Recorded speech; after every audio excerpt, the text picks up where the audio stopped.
मैं हूं इमरान खान। अपना पसंदीदा शो देखने के लिए हमारा YouTube चैनल सब्सक्राइब करें और बर वक्त मालूमात के हुसूल के लिए बेल आइकन प्रेस करें।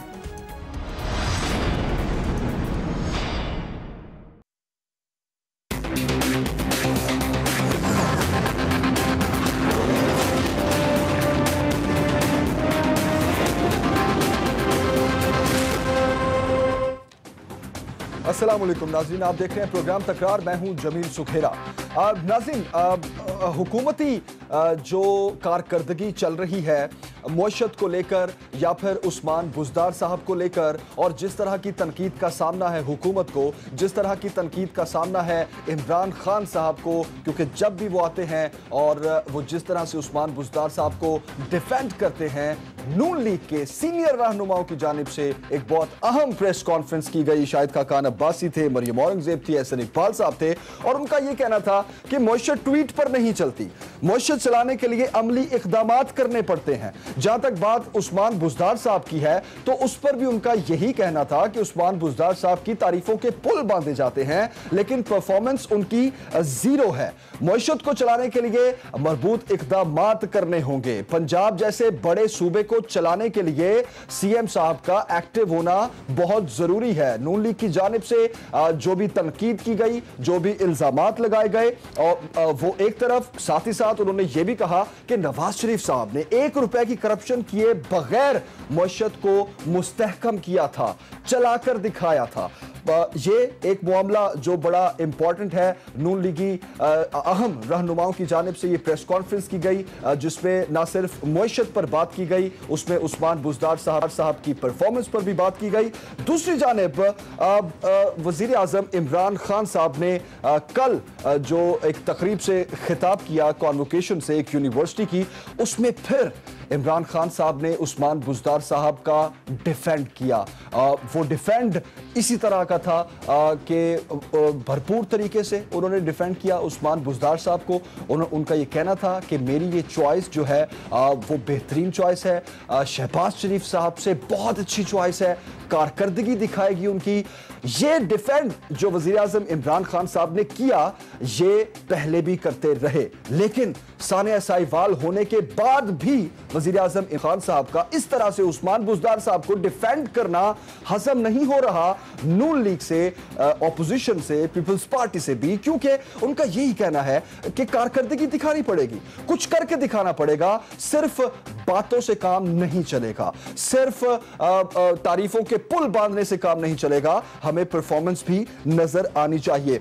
नाज़रीन, दूसरी जानिब असद उमर साहब वज़ीर खजाना जब ये कहते हैं कि हम ऐसे इकदाम कर रहे हैं कि मुल्क की मईशत बेहतर हो रही है, दोस्त मुमालिक से हमें बड़ी अच्छी सरमायाकारी भी मिल रही है, उनकी हेल्प भी मिल रही है। स्टेट बैंक ट्वीट करता है कि हमें जो है वो इमदाद की मद में इतने पैसे मिल चुके हैं, मईशत मुस्तहकम हो रही है, मिनी बजट दिया जाता है, मिनी बजट को बजट नहीं बल्कि पैकेज दिया जाता है, अवाम रिलीफ में आने की बातें की जाती है, अवाम दोस्त बिजनेस कम्युनिटी के लिए अच्छे बजट का पैकेज का ये ऐलान किया जाता है। लेकिन दूसरी जानिब मजीद असद उमर साहब ये कहते हुए नजर आ रहे हैं कि अभी और भी बहुत से इक़दाम करने की जरूरत है। अब जिस तरीके से अगर चीजों को देखा जाए कि बड़ी स्कैटर्ड है, बड़ी कंफ्यूजिंग सिचुएशन है, इसमें हुकूमत कहां खड़ी है, क्या मजीद वो मस्बत और मजबूत इक़दाम कर रही है, और ऑपोजिशन कहां खड़ी है, इसी पर आज के प्रोग्राम में हम बात करेंगे। मेहमानों का तारुफ आपसे करवा देता हूं। इफ्तिखार दुरानी साहब हैं हमारे साथ, पीटीआई से आपका ताल्लुक है, माइजा हमीद साहिबा है मुस्लिम लीग नून से, और सईदा शैला रजा साहिबा हैं पीपल्स पार्टी से आपका ताल्लुक है। डिस्कशन को स्टार्ट करते हैं। शैला रजा साहिबा, सबसे पहले मैं आपकी तरफ आऊंगा। एक बड़ी अहम प्रेस कॉन्फ्रेंस की गई नून लीग के सीनियर रहनुमाओं की जानिब से, और उनका यह कहना है कि ट्वीट से मुअश्शत नहीं चलती, अमली इक़दाम करने पड़ेंगे। उस्मान बुज़दार साहब पे उन्होंने एक बार फिर तनकीद की है। आप क्या समझती हैं, ऑपोजिशन के इत्तेहाद में भी अगर देखा जाए तो पीपल्स पार्टी जिस तरीके से नून लीग के साथ चल रही है, नून लीग की हाँ में हाँ मिलाती है बहुत से मामला में, क्या इस मामले में भी आप नून लीग का साथ देंगी? आपको यह लगता है कि वजीर आजम इमरान खान साहब की चॉइस उस्मान बुज़दार को सीएम बनाना गलत है और मुआशत के लिए जो इकदाम दिए जा रहे हैं हुकूमत की जानिब से, क्या आपको भी लग रहा है कि वो गलत डायरेक्शन है? अच्छा, सबसे पहले तो मैं ये बता दूं कि पाकिस्तान हो या कोई भी मुल्क हो, अगर ऑपोजिशन में मुख्तलिफुल ख्याल पार्टीज हैं तो वो issue to issue, agenda to agenda unite और मेरे ख्याल में वो नहीं हो सकती हैं, और यूनाइट भी हो सकती हैं और नहीं भी हो सकती हैं, और वो बहुत सारी चीज़ों को ज़रूरी नहीं है कि एक पेज पे हों। लेकिन इस वक्त जो हालात हैं वो इतने वाजे हैं कि ऑपोजिशन की कोई भी पार्टी उससे अलग नहीं है। हद तो यह है कि कुछ हुकूमती इक़दामात ऐसे हो जाते हैं कि मसलन प्रोडक्शन ऑर्डर्स जो हैं वो साद रफीक के जब नहीं आए, साद रफीक साहब के, तो MQM और बलोच नेशनल पार्टी भी हमारे साथ खड़ी थी। तो इसलिए ये कहना कि इसकी हाँ में हाँ उसकी हाँ में हाँ की जरूरत नहीं है। और जहां तक उस्मान बुज़दार साहब की बात है तो मेरे पास सिर्फ दो खबरें। एक तो ये कि लाहौर के 463 मंसूबे जो कि मंजूर हो गए थे वो तातुल का शिकार है, क्योंकि उस्मान बुज़दार साहब की दिलचस्पी कहीं और है। फंड्स के हवाले से तो उन्होंने मालूमात जमा की हैं कि किसके कितने, लेकिन अभी तक कुछ नहीं किया। जहां तक पंजाब में लेजिस्लेशन की बात है तो सबसे अहम लेजिस्लेशन जो आई है वो ये आई है कि मेंबर्स की तनख्वाह जो है वो 3 लाख रुपए कर दी जाए, और दूसरी मराद भी। ये मैं नहीं कह रही, अखबार मेरे पास रखा हुआ है। अब जहां तक बात है, आपने 3 सवाल किए थे, मैं बिल्कुल टू द पॉइंट चलना चाह रही हूँ। देखिए, जहां तक माशी सूरत हाल का सवाल है, जब पाकिस्तान पीपल्स पार्टी को हुकूमत मिली तो करंट अकाउंट डेफिसिट जो था वो 8.2 था। इंटरनेशनल मार्केट में खाम तेल की कीमत हाईएस्ट लेवल पर थी, और पीटीआई को जब मिली है तो 5.2 है करंट अकाउंट डेफिसिट, और खाम तेल की कीमत जो है वो निचली तरीन सतह पर है। इसके बावजूद कि इन्होंने डॉलर की कीमत बढ़ाई, 2 ज़िमनी बजट आ चुके, लेकिन मईशत को नहीं संभाल पा रहे, अवाम को कोई रिलीफ नहीं है। और मैं बार बार जब बात करती हूं, मैं कभी अपने पास से बात नहीं करती, स्टेट बैंक का जो है ना, आज का जुमेरात का अखबार है ये, जी हाँ, उसमें सॉरी मैं थोड़ा सा 1 मिनट, स्टेट बैंक का ये आज की खबर है, इतवार 27 जनवरी कल की, कि हुकूमत ने 40 खरब कर्जा लिया है। 40 खरब अगर आप स्टेट बैंक से ले रहे हैं तो इसका मतलब है कि नोटों की छपाई की तादाद में इजाफा, और जिससे महंगाई में इजाफा होता है। और अगर आप मुझे जरा सा टाइम दें तो बिल्कुल छोटी सी खबर है, मैं इसको इतना ही कर दूं कि 7 माह में 39 खरब 80 अरब कर्जा लिया है इन्होंने, जबकि गुज़िश्ता बरस PMLN की बुरी हुकूमत ने 10 खरब 5 अरब के कर्ज लिए थे। यानी कि ये दो जो है कर्जा, ये 4 गुना ज्यादा है। और हुकूमत ने अब तक शेड्यूल बैंकों को 29-40 अरब रुपए की अदायगी रोक रखी है, जबकि गुज़िश्ता PMLN की खराब हुकूमत ने 4 खरब 63 अरब रुपए रोकी हुई थी। तो मैं ये चाहती हूं कि ये वो हैं जो, क्योंकि मेरा कमजोर सब्जेक्ट है और मैं इसीलिए इसको देखकर और स्टेट बैंक की जो बयान होता है उसको आगे रखती हूं, अपनी राय नहीं रखती, अपने किसी मेंबर की राय नहीं रखती, ना PMLN की राय रखती हूं।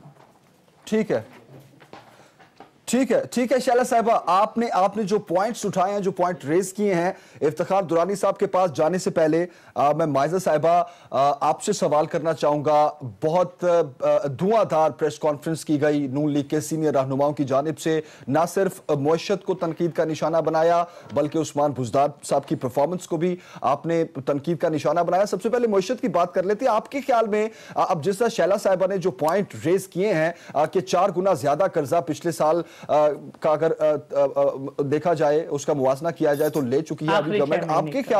आपके ख्याल में माजिद साहिबा, अवाम किसकी बात पर यकीन करें? आपकी प्रेस कॉन्फ्रेंसेस पर यकीन करें कि मुल्क जो है वो डूबता चला जा रहा है, हम कर्जों में धंसते चले जा रहे हैं, या फिर हुकूमती वुज़रा की जानिब से जो एक बयान दागा जाता है, जो एक बयानिया वो लेते हैं, मुस्तकबिल की एक होप दिखाई देती है, जिसमें किस पर यकीन किया जाए? देखिए, मुस्तकबिल की होप तो मुझे कोई नज़र नहीं आ रही। शैला साहिबा ने अभी फैक्ट्स और फिगर्स के साथ आपको बताया है कि मईशत किस तरफ जा रही है। गुज़श्ता 6 माह में जिस तरह अभी उन्होंने भी रीड आउट किया है कि 170 अरब रुपए जो हैं उससे जायद की जो है कमी हुई है रेवेन्यू में, और जो 200 अरब है उसको तो वो पहुंच चुका है। वफाकी हुकूमत जो है स्टेट बैंक से 6.6 खरब रुपए जो है कर्ज ले चुकी है। दिस इज ये 5 महीने का इकोनॉमी का, या आप इसको कह लें कि ये हालात हैं। तो अगर आप इसको सही डायरेक्शन कहते हैं तो फिर ये आपकी ओपिनियन हो सकती है। मतलब अगर आप इसको कंपेयर करें साल 2008 में और 2013 में, पीपल्स पार्टी की हुकूमत ने 5 अरब रुपए जो है वो योमिया लिया था। PMLN की हुकूमत ने 2018 और 2013 में 7.7 जो है वो योमिया लिया था, और इनकी 5 महीने की हुकूमत ने अब तक 15 अरब रुपए योमिया ले लिया है। तो अब आप मुझे बताएं कि इसमें क्या सिचुएशन, जो सिचुएशन बन रही है इसमें जो है आमदनी जो है वो कम हो रही है, अखराजात ज्यादा हो रहे हैं। आप जो हैं दीगर ममालिक में जा रहे हैं और जाके पैसे मांग रहे हैं, इंटरेस्ट रेट ऊपर जा रहा है, महंगाई भी ऊपर जा रही है, गैस की कमी हो रही है, लोड शेडिंग भी हो रही है। तो इसमें मुझे कोई भी ऐसी उम्मीद दिखा दे जिससे मुझे पता चले कि पाकिस्तान जो है किसी राइट डायरेक्शन में जा रहा है। ठीक है इफ्तिखार दुरानी साहब, आपने दोनों मेहमान गुफ्तगू सुनी। नून लीग और पीपल्स पार्टी का क्या वर्जन है आपके इकदामात को लेकर, मुआशत को लेकर? वजीर खजाना से तो खुद कहते हैं कि अभी बहुत से इकदामात करने की जरूरत है, लेकिन जहां भी देखें PTI के वुज़रा हो, रहनुमा हो, डिफेंड करते नजर आते हैं। क्या जवाब देंगे? PTI का क्या टेक है? महंगाई बढ़ने जा रही है या नहीं? मजीद जो इकदामात करने की जरूरत है उसका टाइम फ्रेम क्या होगा? अच्छा, इससे पहले कि आप दुरानी साहब के पास जाएं, इससे पहले आप दुरानी साहब के पास जाएं, सॉरी मैं एक चीज ऐड करना चाहती हूं कि आप जो कह रहे हैं ना कि इनके वुज़रा जो हैं वो डिफेंड कर रहे हैं कि जो है इनकी इक्तिसादी हालत या माशी हालत बेहतर है, ये बिल्कुल गलत बात है। आप शेख रशीद साहब की स्टेटमेंट निकाल के देख ले, वो ये उन्होंने साफ साफ कहा है कि जो फाइनेंशियल सिचुएशन पाकिस्तान की हो गई है, मैं ये एक्सपेक्ट नहीं कर रहा था PTI से, वो भी PTI के ही पार्ट हैं। तो इसके इनके अपने वुज़रा भी तनकीद कर रहे हैं। ठीक है माय साहब, जवाब लेते हैं इफ्तिखार दुरानी साहब से। अख्तियार भी बयान दे चुके हैं। ठीक है शैला साहब। इफ्तिखार दुरानी साहब, योर टर्न नाउ। 3 मुशीर भी इस्तीफा दे चुके हैं। पूछने कोई और चीज कमेंट है तो दे दें पहले जी। It's your turn Iftikhar Durrani साहब, जवाब दीजिए। नहीं पूछ ले दोनों खवातीन से, अगर कोई और बात है तो कह दे, मैं जवाब देता हूं। दुरानी साहब अगर हमने अब करप्शन की कहानी सुननी है तो फिर वो ना सुनाए, हमें सिर्फ ये बता दें कि मुल्क किस डायरेक्शन में जा रहा है। चले दुरानी साहब को, अब दुरानी साहब को मौका दे। हम वो तो सुनना नहीं चाहते क्योंकि बुज़दार साहब ने कुछ भी नहीं किया। आज JIT की रिपोर्ट में भी जो है, चले जवाब ले लेना माय साहब, जवाब ले लेने दुरानी साहब से। साहिवाल का जो सिचुएशन हुई है साहिवाल की, उसमें भी जो है अनसैटिस्फैक्टरी सारा। ठीक है करते हैं, इसको भी डिस्कस करते हैं। माय साहब मुझे बताएं, जवाब तो लेने देना माय साहब जवाब। दुरानी साहब प्लीज आप कंटिन्यू कीजिए। नहीं बोलने दें भाई साहब को, थक जाए तो फिर बात करता हूँ जी, क्योंकि हमें फिर इंटरप्ट कर देना। आप प्लीज कंप्लीट करें। बोले ये तो आपका काम है ना, एंकर का काम ये होता है मैनेज करना। हो रहा है मैनेज हो रहा है दुरानी साहब, अब नहीं इंटरप्ट होंगे आप प्लीज कंटिन्यू कीजिए। बिस्मिल्लाहिर्रहमानिर्रहीम। मुझे खुशी ये है कि इन दोनों ने गुफ्तगू जो की है वो बिल्कुल पर्टिनेंटली, जो मैं पॉइंट मेंशन करना चाह रहा था, ये उस पे आ गए हैं जी। इस मुल्क को इस नहज पे लाने के लिए इनका बड़ा कलीदी किरदार है। ठीक है जी, ये डार्क एजेस ऑफ इकोनॉमी और गवर्नेंस जो है उसको कहा जा सके 10 साल गुजारे हैं पाकिस्तान ने इनकी होते हुए। रिकॉर्ड कर्जे 30,000 अरब रुपया कर्जे इन लोगों ने लिए, करप्शन बेतहाशा। अच्छा, उसके बाद सर्कुलर डेट, बिजली में, रेलवे में खसारा, PIA में खसारा, यूटिलिटी स्टोर में खसारा, डाखाने में खसारा, PTV में खसारा। कोई इदारा ऐसे नहीं छोड़ा। और ये आके यहाँ पे इकॉनमी भी गुफ्तगू करते हैं। वैसे कोई खुदा का खौफ होता है इंसान का। इसके ऊपर चाहिए जमील सुखेरा साहब, आप कोई इंडिपेंडेंट एनालिस्ट लाया करें जो कि इसके ऊपर गुफ्तगू किया करें। और मेरा ख्याल है क्रॉस द बोर्ड आजकल जब से हमने इकनॉमिक रिफॉर्म पैकेज दिया है, किसी भी इंडिपेंडेंट एनालिस्ट को बुला लें जो हमारे हक में हमारे मुखालिफ है, वो कहेंगे जी पाकिस्तान की तारीख में ये काम नहीं हुआ जितनी अच्छा पैकेज ये गवर्नमेंट ने दिया है। बिल्कुल ऐसे ही है, प्रो इन्वेस्टमेंट है, SME है, स्मॉल मीडियम एंटरप्राइज के लिए है, किसानों के लिए है, उसके बाद गरीब लोगों के लिए, जो गरीब लोग हैं उनके घरों के लिए है। अभी जो इन्होंने पढ़ के सुनाई, शैला रजा साहिबा ने जो फिगर्स पढ़ के सुनाई, इन्होंने कल की अखबार तो पढ़ी लेकिन आज की अखबार नहीं पढ़ी। ये हमारी बदकिस्मती है। अगर ये आज की अखबार पढ़ लेती तो स्टेट बैंक ने ही क्लैरिफाई किया था, मिनिस्ट्री ऑफ फाइनेंस ने, कि ये गलत रिपोर्ट है, ये जो बताया जा रहा है ये गलत रिपोर्ट है जो उन्होंने कैलकुलेशन की है। उन्होंने कहा कि जी 6.6 ट्रिलियन तो कर्जा लिया ही नहीं है, 1.2 लिया गया है। ठीक है, ये आज का क्लैरिफिकेशन है द न्यूज़ में। अगर आपके पास मौजूद नहीं है तो मैं आपको व्हाट्सएप कर लेता हूँ, आप उसमें पढ़ लीजिएगा। और उन्होंने कहा कि जी बोरोइंग जो है वो -702 बिलियन है because of the interest rate जो बढ़ गया है। और अभी तक जो कर्जे लिए गए हैं 469 बिलियन है। ये न्यूज़ में आज पब्लिश हुआ है, तो आज की अखबार पढ़ा करें कल को छोड़ के, उसमें आपको काफ़ी क्लैरिफिकेशन आ जाती और ये गुफ्तगू ना करनी पड़ती। अभी आगे की ज़िंदगी क्या है जी?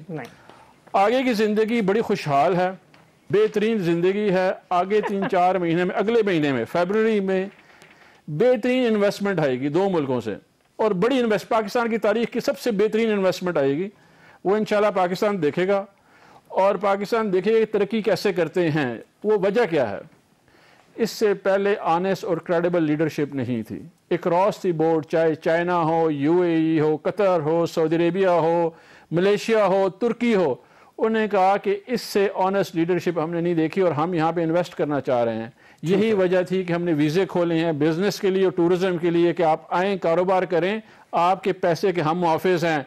ना आपके पैसे जाएंगे ओमनी ग्रुप में, ना आपके पैसे जाएंगे लंदन अपार्टमेंट्स में। यहाँ पे पैसों से आप प्रॉफिटेबिलिटी क्रिएट करें। यहाँ पे रीसेट किया गया है इन्वायरमेंट। रीसेट ये किया गया है कि ताजरों को तहफ़्फ़ुज़ दिया गया है, किसान को तहफ़्फ़ुज़ दिया गया और इन्वेस्टर को तहफ़्फ़ुज़ दिया गया इस मुल्क में कि आप आएँ, मुनाफा आप कमाएं ताकि इस मुल्क में मईशत का पहिया चले, ताकि लोगों को रोज़गार आए और यहाँ पे आगे ज़िंदगी बेहतर होगी और इंशाल्लाह बहुत मुस्तहकम ज़िंदगी आगे नज़र आने वाली है और पाकिस्तान में खुशहाली होगी। ये मैं आपको आज दावा कर रहा हूँ। ठीक है, ठीक है, ठीक है इफ्तिखार, अब आपका पॉइंट आ गया। अब आपने शैला रज़ा साहिबा ने जो पॉइंट्स उठाए उसमें भी जो फिगर्स गलत थे उसको भी आपने पॉइंट आउट किया। इसका जवाब शैला रज़ा साहिबा से भी लेते हैं। माया साहिबा के सामने भी कुछ सवाल रखेंगे। आपके प्रेस कॉन्फ्रेंस में उस्मान बुज़दार साहब पर की जाने वाली तनकीद की असल वजह है क्या? क्या उनको शहबाज शरीफ की परफॉर्मेंस की जो पेस नहीं मिल रही वजह ये है, या फिर इनकी तनकीद बेजा? एक ब्रेक लेते हैं, ब्रेक के बाद वापस आते हैं, इसी कंटिन्यू करेंगे।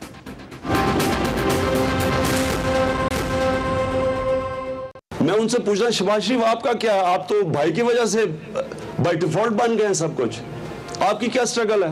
उधर दूसरी तरफ देखो, वो बाप बेटा कागज पकड़ के फिर रहे हैं कि जी हमें विरासत में मिल गई है पॉलिटिकल पार्टी।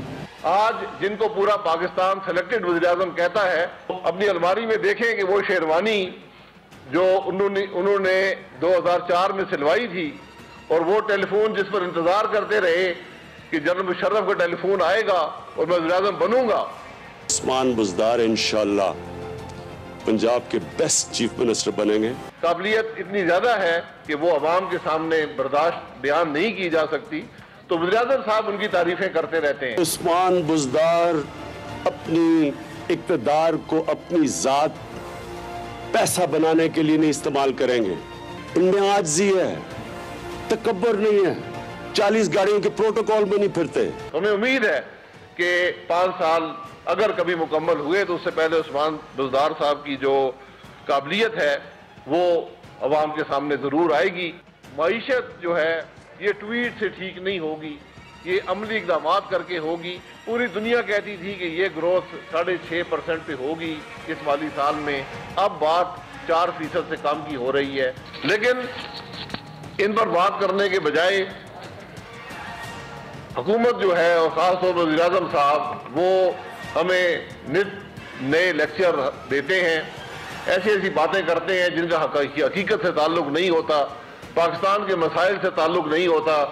अगर जमहूरियत में मेरिट नहीं, वो जमहूरियत नहीं है। जो गैस के मीटर मेरिट पर नहीं दे सकते, हमने करके दिखाया है। 16 लाख में से एक भी सिफारिश पे लगाओ, मैं जिम्मेदार हूं। ये आज 5 महीने हुए हैं और गैस के मीटर भी जो है वो सिफारिशों पर लग रहे हैं। वेलकम बैक नाज़रीन। सीएम पंजाब उस्मान बुज़दार साहब पर जहां नून लीग की जानिब से तनकीद की जाती है, वहीं पीटीआई की जानिब से, गवर्नमेंट की जानिब से, इमरान खान साहब की जानिब से खुद उनका डिफेंड किया जाता है। बहुत हॉट इशू है उस्मान बुज़दार साहब की काबिलियत को लेकर, उनके काम को लेकर। इस पर डिस्कशन करेंगे, लेकिन उससे पहले मैं शैला साहबा, ब्रेक से पहले आप रिस्पॉन्ड करना चाह रही थी दुरानी साहब को। आपने जो फैक्ट्स एंड फिगर्स बताए हैं वो भी रद्द कर दिए हैं दुरानी साहब ने। क्या रद्द-ए-अमल देना चाह रही थी आप? मैं चैलेंज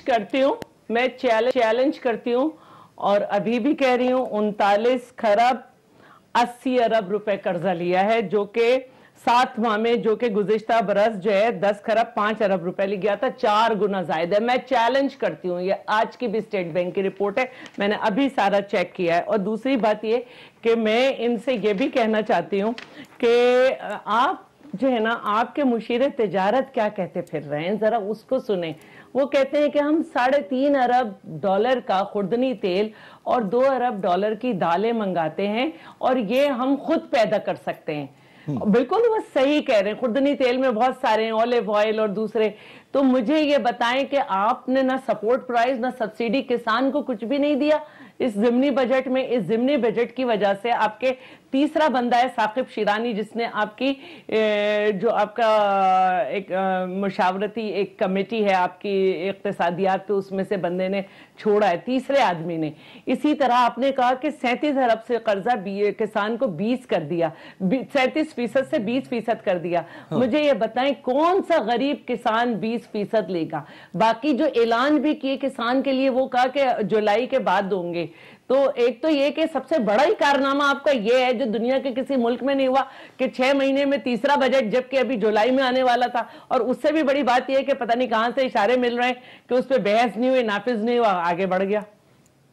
मायदा साहबा, आपने भी नून लीग की जानिब से भी जो तनकीद की जाती है वो इसी तरह शैला साहबा जो बता रही हैं कि इतने कर्जे ले लिए गए हैं, अवाम दोस्त नहीं है ये बजट। लेकिन मुआशी माहिरीन तो ये कहते हैं कि बिजनेस कम्युनिटी के लिए बहुत अच्छा बजट है ये, अवाम को भी रिलीफ मिलेगा इस बजट से। बजट आने के बाद थोड़ा इंतजार करना क्यों मुनासिब नहीं लगता आपको, बल्कि फौरन से तनकीद करना, तनकीद की ट्रेन चला देना, ये ज्यादा अच्छा लगता है आपको, क्यों?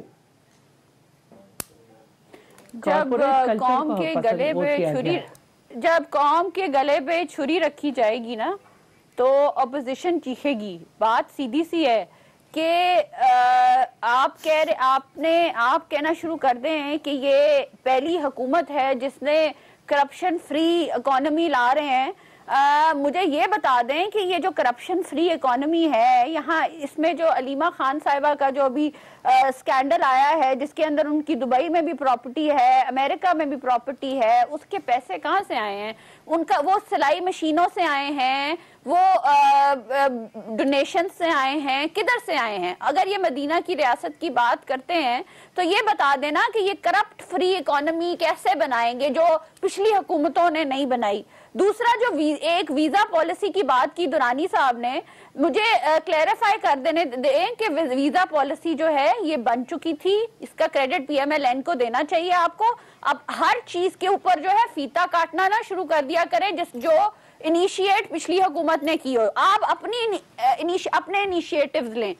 इनिशिएटिव्स लें, हमें बताएं कि आप लोग कौन से इनिशिएटिव्स ले रहे हैं, कौन सी पॉलिसीज बना रहे हैं, ताकि हम उनकी तारीफ करें, तनकीद ना करें। अब आप ये कहें कि बुज़दार साहब जो हैं उनको खुद अपना पता नहीं है, एक बाबा सा बिठा दिया आपने पंजाब में, शहबाज शरीफ साहब जो हैं उनके साथ आप उनको कंपेयर कर रहे हैं। प्राइम मिनिस्टर साहब क्यों गवाहियां दे रहे हैं? अगर चीफ मिनिस्टर इतने अच्छे हैं, इतना अच्छा काम कर रहे हैं, तो फिर प्राइम मिनिस्टर उनकी गवाहियां क्यों दे रहे हैं? वो कहते हैं कि प्राइम मिनिस्टर साहब कहते हैं कि वो उनके बहुत अच्छे खिलाड़ी हैं। मुझे तो लगता है वो 12वें खिलाड़ी हैं उनके। अगर वो क्रिकेट के टर्म्स में बात करें, 12वें खिलाड़ी भी नहीं लगते। ठीक है मालिक साहब, आपका पॉइंट आ गया। शरीफ के साथ इनको कंपेयर कर रहे हैं आप। ठीक है मालिक साहब, आप अभी भी ये कह रही हैं जिसने डांगी नहीं, मैं 1 मिनट, मुझे क्लैरिफाई कर लेने दें कि डेंगी 2 महीने में उन्होंने खत्म की, उन्होंने मेट्रो लगाई, उन्होंने साउथ पंजाब में जो है एजुकेशन के लिए दानिश स्कूल बनाए, उन्होंने जो है सैलाब में टेंटों में रह के जो है लोगों को रिलीफ दिया। आप मुझे एक मेंशन कर दें काम जो बुज़दार साहब ने 6 महीने में जो है कोई कारनामा अंजाम दिया हो।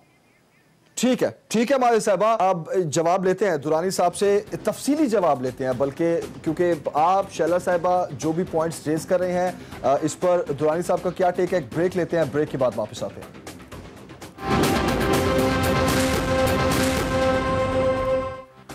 वेलकम बैक नाज़रीन। इफ्तिखार दुरानी साहब, नाउ इट्स योर टर्न। आपने दोनों मेहमानों की ब्रेक से पहले गुफ्तगू सुनी, क्या रिस्पॉन्ड करेंगे आप? देखें जमील साहब, पहली बात तो ये है कि ये दोनों पार्टियां जो है फैमिली से आगे सोच नहीं सकती, क्योंकि दोनों पार्टियां जो है वो फैमिली बेस्ड पार्टीज़ हैं जिनको ये रिप्रेजेंट कर रहे हैं।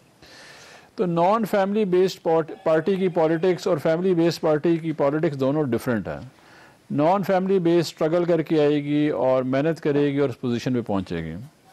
इन लोगों को इसका आइडिया ही नहीं है कि जी फैमिली बेस्ड ट्रेडिशनल पॉलिटिक्स की बात कर रहे हैं। मारे साहब आप प्लीज कंप्लीट करने दें दुरानी साहब को। नहीं, लेकिन आप उनसे बात परफॉर्मेंस की करते हैं, वो फिर दोबारा उसी चीज पे आ जाते हैं। हम सर्कल्स में जा रहे हैं। आप जवाब सुने तो सही मारे साहब, आप दुरानी साहब का जवाब सुन तो लेना। नहीं, मैं दुरानी साहब के आप दुरानी साहब से ये पूछ लें कि 20 वज़रा हैं, उनके डिपार्टमेंट्स की जो रिपोर्ट आई है, रिपोर्ट आई है वो भी डिस्कस कर लेते हैं। ठीक है, पूछते हैं भाई साहब। और यास्मीन राशिद साहब जो हेल्थ का डिपार्टमेंट है उसमें उनकी रिपोर्ट 33% आई है। अब जब हम फैक्ट्स और फिगर्स की बात करते हैं तो ये दोबारा खानदानी सियासत पे आ जाते हैं। आजकल अवाम रिलीफ मांग रही है, आप फिर खानदानी सियासत पे आ जाते हैं। ठीक है भाई साहब, जवाब लेते हैं ना, आप प्लीज उनको कंप्लीट तो करने देना। जी दुरानी साहब। अच्छा जी, वो जो है जब आप फैमिली बेस्ड पॉलिटिक्स कर रहे होते हैं और नॉन फैमिली बेस्ड पॉलिटिक्स कर रहे हैं, दोनों डिफरेंट पैराडाइम्स हैं और दोनों डिफरेंट डायरेक्शंस में काम कर रही होती हैं। अभी नॉन फैमिली बेस्ड पार्टी में 2 चीज़ें चल रही होती हैं, एक है आपकी परफॉर्मेंस है और दूसरी आपकी इंफॉर्मेशन है, क्योंकि नेचुरली स्ट्रक्चर में जो है फैमिली इंट्रेंच नहीं है जो कि आपको पार्टी में से इंफॉर्मेशन ला के दे दें। अभी इससे पहले अगर आप देखें जो कि पिछले स्पेशली 10 साल, मैं 40-50 सालों में नहीं जाऊंगा, ये पिछले 10 साल हैं, अगर आप ग्लोबल ट्रांसपेरेंसी इंडेक्स अगर आप देखें तो उसमें आप 148वें नंबर पे हैं करप्शन पे। तो एज एन एडमिनिस्ट्रेटर अगर मैं चीफ एग्जीक्यूटिव हूँ पाकिस्तान का, तो सबसे पहली रिक्वायरमेंट मेरी क्या होगी? मेरी रिक्वायरमेंट होगी कि मेरा बंदा जो वहाँ पे लगा है वो ईमानदार होना चाहिए। ठीक है, this is the first pre rack, क्योंकि इंटरनेशनली आपको या तो माइजा की पार्टी जो है वो पिछली गवर्नमेंट में चैलेंज कर दी कि हम 148वें नंबर पे नहीं है करप्शन इंडेक्स पे, ट्रांसपेरेंसी को लिखती और कहते हैं गलत लिखा हुआ है, हम तो बड़े ईमानदार लोग हैं यार, ये तो 148वां नंबर है ही नहीं है। ठीक है, तो फिर तो बात ठीक थी। जब आप 148वें नंबर पर रैंक होते हैं तो पहली चीज़ ये इसका आपकी international credibility and ease of doing business and investment से रिलेटेड होता है। तो पहला प्री रैक होता है कि ईमानदार बंदा होना चाहिए। दूसरा, एक सियासी बंदा है, एक सियासी बंदा किसके लिए पॉलिसी मेकिंग कर रहा होता है? गरीब बंदे के लिए। तो इसका मतलब है मुतवसत तबके से आपका ताल्लुक होना चाहिए ताकि आपको पता हो कि गरीब के मसले क्या हैं, ना कि हैट पहन के लॉन्ग शूज़ पहन के पानी में खड़े होकर 4 फोटो आप करवा दे। ये नहीं होता। आपको किताबों से गुर्बत तो पढ़ सकते हैं, लेकिन गुर्बत का एहसास आपको उस वक्त होगा जब आप खुद गुर्बत से गुजरे हुए हों। तो ये आप 2 चीज़ें हो गई आपकी प्री रैक।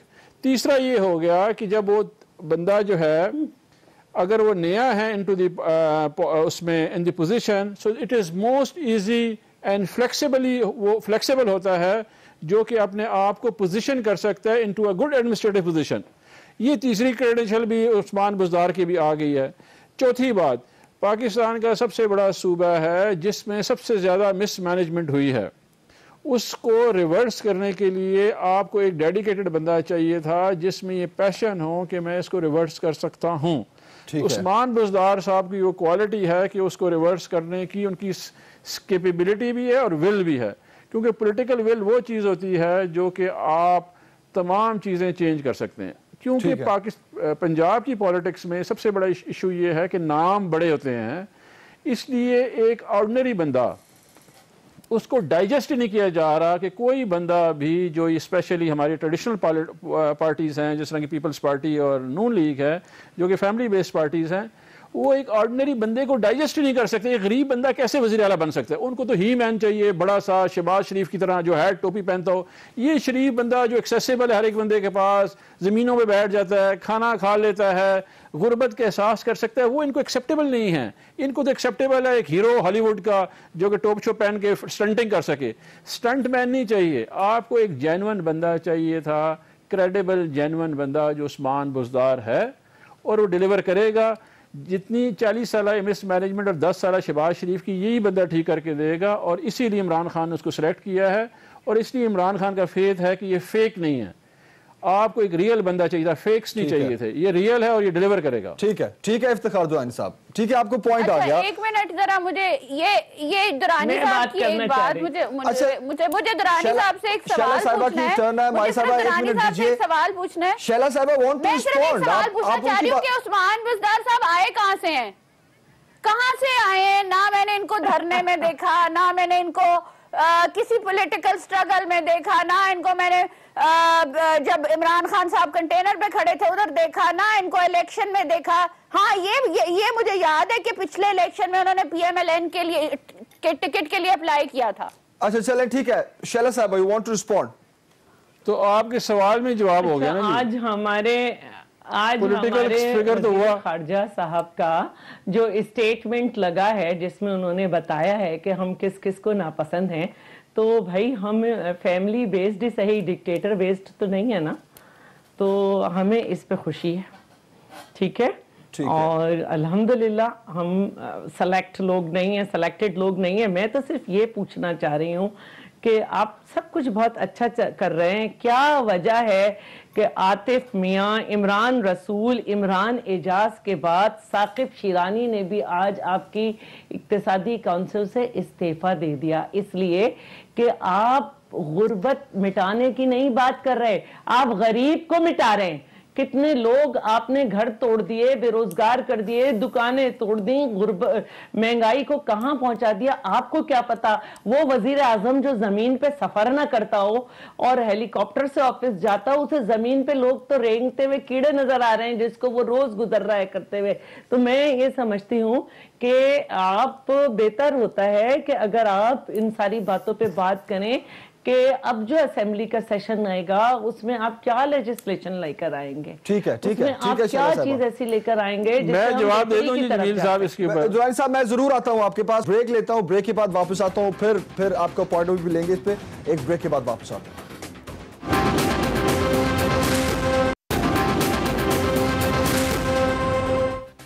वेलकम बैक नाज़रीन। माय साहब जरा क्विकली आप ये बता दीजिए कि उस्मान बुज़दार साहब पर जो तनकीद की जाती है नून लीग की जानिब से, आप भी जिस तरह अभी ब्रेक से पहले कह रही थी, आप शहबाज शरीफ साहब से मुवाजना करती किस चीज की हैं आप? मतलब नून लीग किस चीज का मुवाजना करती है? पेस का मुकाबला करती है, एक्टिवनेस का मुकाबला करती है, या फिर आप क्या बुनियाद बना रहे हैं सानिया साहिबाल को? क्योंकि अगर आप ये बुनियाद बना रहे हैं तो सानिया मॉडल टाउन लोग भूले नहीं है अभी। क्या आप जल्दी तो नहीं कर रहे वजीर आजम साहब की चॉइस को जज करने में?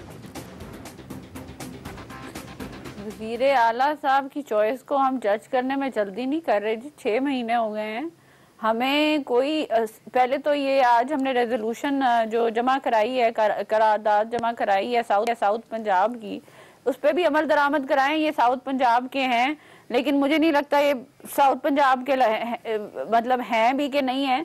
बात ये है कि आप वजीर आला पंजाब को कंपेयर कर ही नहीं सकते, साबिक वजीर आला पंजाब को कंपेयर कर ही नहीं सकते एक ऐसे वजीर आला से जो अपने घर से या अपने सेक्रेटेरिएट से बाहर ही नहीं निकलता। आप कह रहे हैं फैमिली पॉलिटिक्स की बात कर रहे हैं, फैमिली पॉलिटिक्स की बात यहाँ नहीं हो रही, बात यहाँ पे परफॉर्मेंस की हो रही है। मैं तो इनसे ये मैं तो दुरानी साहब से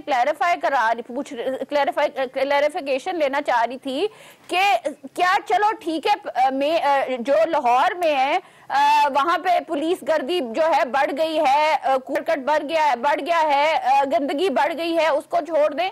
साउथ पंजाब में बता दें कि इन्होंने कोई प्रोजेक्ट लाया, कोई जो अपने हलके में बता दें कोई इन्होंने कोई प्रोजेक्ट लाया हो, कोई पॉलिसी लाई हो, उस पे भी इन्होंने अभी दोबारा ये बात करनी है कि ये करप्शन नहीं हुई। बात ये है, देखें सीधी सी बात है कि उस्मान बुज़दार साहब की परफॉर्मेंस कोई नहीं है। सामने आपको नजर आता है कि साउथ पंजाब में 2 प्रोजेक्ट्स लगे थे बिजली के 350 मेगावाट के।